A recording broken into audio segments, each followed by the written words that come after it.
ان الحمد للہ والصلاة والسلام علی نبی۔ حضرت ابراہیم علیہ السلام کا مذہب کون سا تھا اور حضرت موسیٰ اور حضرت ابراہیم کے درمیان کتنا وقفہ تھا؟ سورہ بقرہ کی آیت نمبر 140 کے ضمن میں ہم جانتے ہیں، ارشاد باری ہے، ام تقولون ان ابراہیم و اسماعیل و اسحاق وَيَعْقُوبَ وَالْأَسْبَاطِ، کیا تم یہ کہتے ہو کہ ابراہیم اور اسماعیل اور اسحاق اور یعقوب اور ان کی اولاد کانوا ہودن او نصارا، یہودی تھے یا عیسائی؟ قل، محبوب فرمائیے، اَأَنْتُمْ عَالَمُ ام اللہ، کیا تم زیادہ جاننے والے ہو یا اللہ؟ وَمَنْ أَظْلَمُ مِمَّنْ كَتَمَ شَهَادَةً عِنْدَهُ مِنَ اللَّهِ، اس سے بڑھ کر کون ظالم ہوگا جو چھپاتا ہے اس گواہی کو جو اللہ کی طرف سے اس کے پاس ہو۔ وَمَا اللَّهُ بِغَافِلٍ عَمَّا تَعْمَلُونَ، اور اللہ تمہارے اعمال سے بے خبر نہیں ہے۔ سورہ بقرہ کی آیت نمبر 140 ایک تاریخی ریکارڈ کو درست کرتی ہے اور حق اور حقیقت کو واضح کرتی ہے، اور آیت سکھاتی ہے کہ حق اور حقیقت کو جاننے کے لیے اللہ کی جانب رجوع کرنا ضروری ہے، اس لیے کہ حقیقی علم تو اللہ ہی کے پاس ہے، وہی عالم الغیوب ہے، غیب کو جاننے والا وہی ہے۔ اس آیہ مقدسہ میں مختلف انبیاء علیہ السلام کا تذکرہ ہوا۔ سب سے پہلے حضرت ابراہیم علیہ السلام کا ذکر ہوا، پھر ان کی اولاد کا تذکرہ ہوا۔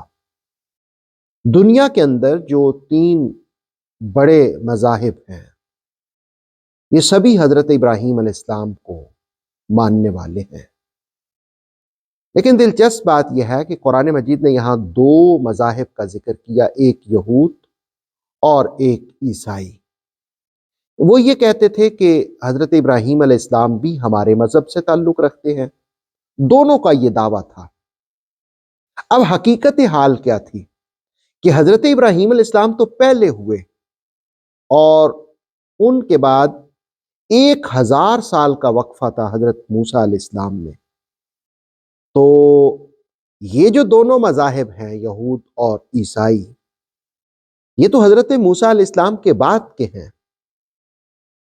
تو قرآن حکیم نے کہا کہ وہ تو 1000 سال پہلے ہوئے، تو یہ کیسے ہو سکتا ہے کہ وہ بعد والوں کی پیروی کریں؟ ہاں، وہ سبھی کے ہاں سبھی کے پیشوا ہیں، بلکہ رسول کریم علیہ الصلوۃ والسلام نے بھی فرمایا، قرآن مجید نے اس کا ذکر کیا کہ ہم ملت ابراہیمی پر ہیں، قل بل ملت ابراہیم حنیفا۔ اور حضرت ابراہیم علیہ السلام کو اللہ رب العالمین نے بہت سی خوبیاں، خصائص، صفات عطا کی تھی۔ قرآن حکیم نے ان کو امام بھی کہا، قرآن حکیم نے ان کو اپنے وجود میں ایک امت بھی کہا، قرآن نے ان کو امام بھی کہا، عظیم پیشوا بھی کہا، اور قرآن حکیم نے ان کی مختلف صفات کا ذکر کیا کہ وہ بچپن ہی سے قلب سلیم رکھنے والے تھے۔ ستارہ طلوع ہوا، غروب ہوا، انہوں نے کہا میرا رب نہیں ہو سکتا، سورج آیا، چاند آیا، انہوں نے کہا میرا رب نہیں ہو سکتا، ڈوبنے والا میرا رب نہیں ہو سکتا۔ یہ تھا قلب سلیم حضرت ابراہیم علیہ السلام کا۔ اللہ رب العالمین نے ان کو جو خوبیاں، صفات، محامد عطا کیے تھے، ان میں مہمان نوازی تھی۔ آپ صدیق، آپ متحمل یعنی بردبار بھی تھے۔ قرآن حکیم سورہ بقرہ کی آیت نمبر 140 ہمیں سکھاتی ہے کہ گواہی چھپانا اچھی بات نہیں ہے۔ جو شخص گواہی کو چھپاتا ہے دراصل وہ ظلم کا ارتکاب کرتا ہے۔ اور پھر آیت ہمیں اس بات کا بھی اظہار کرتی ہے کہ سبھی انبیاء علیہ السلام کا مذہب دین ایک ہی تھا۔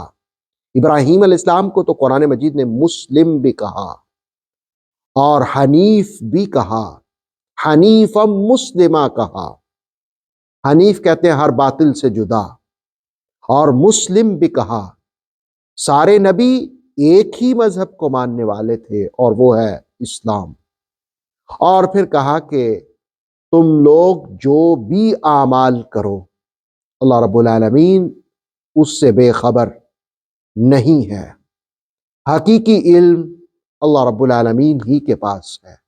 اللہ رب العالمین ہمیں حقیقی علم نصیب فرمائے۔ اوتھینٹک اسلامک نالج کے لیے نور وحی یوٹیوب چینل کو سبسکرائب کیجئے، بیل آئیکن کو پریس کرنا مت بھولیے۔ نور وحی فیس بک، انسٹاگرام اور ٹک ٹاک پیج کو بھی فالو کیجئے تاکہ ہماری ہر نیو ویڈیو آپ تک بروقت پہنچ سکے۔